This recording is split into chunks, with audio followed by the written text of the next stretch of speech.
जय श्री कृष्णा। राधे राधे। आपका मेरे YouTube चैनल पर स्वागत है। आशा करती हूँ सब खुश होंगे, मंगल होंगे। दोस्तों, एक बार की बात है, दिल्ली में एक लड़की रहती थी जिसका नाम सुशीला था। सुशीला अपने घर पर लड्डू गोपाल जी की सेवा करती थी। 5-6 साल हो चुके थे लड्डू गोपाल की सेवा करते करते। तो सुशीला अपने पति को बोलती है, मेरा बड़ा मन है कि मैं बांके बिहारी जी से मिलने जाऊं। सुशीला समय समय पर जाती रहती थी और सुशीला के पति का कारोबार भी अच्छा था, कभी मना नहीं करते थे। जब भी सुशीला बोलती उनको बिहारी जी से मिलवाने के लिए ले जाते थे। वैसे सुशीला के पति को बहुत ज़रूरी काम था, लेकिन फिर भी सुशीला के पति ने कहा ठीक है, और सुशीला को बिहारी जी से मिलवाने के लिए ले जाते हैं। अब सुशीला के पति सुशीला को बांके बिहारी मंदिर में राधा वल्लभ, राधा रमन, जो भी सुशीला बोलती है कि मुझे यहाँ जाना है, सब जगह लेके जाते हैं। लास्ट में सुशीला ने कहा, सुनिए, राधा रानी के पास भी जाना है, बरसाना भी जाना है। तो सुशीला के पति ने कहा ठीक है। वो जैसे ही राधा के पास जाने के लिए अपनी गाड़ी को लेकर चलते हैं, तुरंत एक फ़ोन आता है कि बहुत ज़्यादा ज़रूरी काम है, आपको ऑफिस आना पड़ेगा। तो सुशीला के पति ने कहा ठीक है। सुशीला के पति ने अपनी पत्नी को समझाते हुए कहा कि राधा रानी से फिर कभी मिल लेना, बहुत ज़रूरी काम है, जाना पड़ेगा। तो इस बात पर सुशीला ने कोई जवाब नहीं दिया और अपने कहना को कहने लगी कि यहाँ तक आई हूँ, क्या राधा रानी से नहीं मिलवाओगे? इतना कहकर अपने लड्डू गोपाल को देखती रहती है। तो सुशीला के पति समझ तो चुके थे कि सुशीला बड़ी परेशान है, यह चाहती है कि राधा रानी के मंदिर में जाना ज़रूरी है, लेकिन सुशीला के पति की भी मजबूरी थी। लेकिन सुशीला के समझ में कुछ नहीं आ रहा था। उसे सिर्फ एक ही बात की रट थी कि उसे राधा रानी से मिलने के लिए बरसाना जाना है।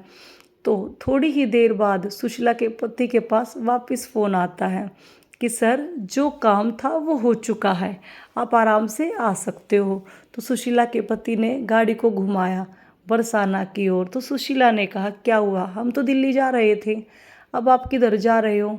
तो सुशीला के पति ने कहा कि हम बरसाना राधा रानी से मिलने के लिए जा रहे हैं। सुशीला बताती है, जब बरसाना जाने के लिए मना किया गया तो आप लोग विश्वास नहीं करोगे, मेरे लड्डू गोपाल का चेहरा भी उतर चुका था, क्योंकि मेरे कहना भी चाहते थे राधा रानी से मिलने जाना है, लेकिन काम अर्जेंट था, कुछ बोल नहीं सकती थी, सिर्फ प्रार्थना कर सकती थी।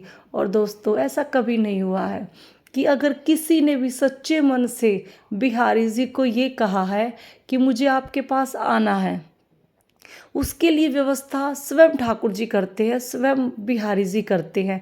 ऐसा कभी नहीं हुआ है। आप कभी सोच कर देखना मन में अपने कि मुझे वृंदावन जाना है, चाहे उसके लिए आपके पास व्यवस्था है, उसके लिए आपके पास धन है या नहीं है, लेकिन ये मैं दावे के साथ बोल सकती हूँ, अगर आपका मन सच्चा है, आप बिहारी जी से मिलना चाहते हैं, राधा रानी जी से मिलना चाहते हैं, तो आप एक बार सच्चे दिल से, मन से कान्हा को बोल कर देखना कि कान्हा, दर्शन कब कराओगे? दर्शन करने हैं। तो ठाकुर जी सारी व्यवस्थाएं अपने आप करते हैं और बोलते हैं ये तेरी व्यवस्था है, अब तू आ सकता है। दोस्तों, बहुत सारे लोग तो ऐसे होते हैं जिनके पास सारी व्यवस्थाएं होती हैं, धन है, सब कुछ है, अच्छा परिवार भी है, हर चीज़ है, ऐसी कोई चीज़ ही नहीं है जो उसके पास नहीं है, लेकिन ऐसा हुआ है कि पूरा जीवन निकल जाता है और वह ठाकुर जी को देख भी नहीं पाते, ऐसे ही दुनिया से चले जाते हैं। ठाकुर जी के पास सिर्फ वह व्यक्ति पहुंच पाता है जिनसे साक्षात हमारे ठाकुर जी स्वयं प्रेम करते हैं।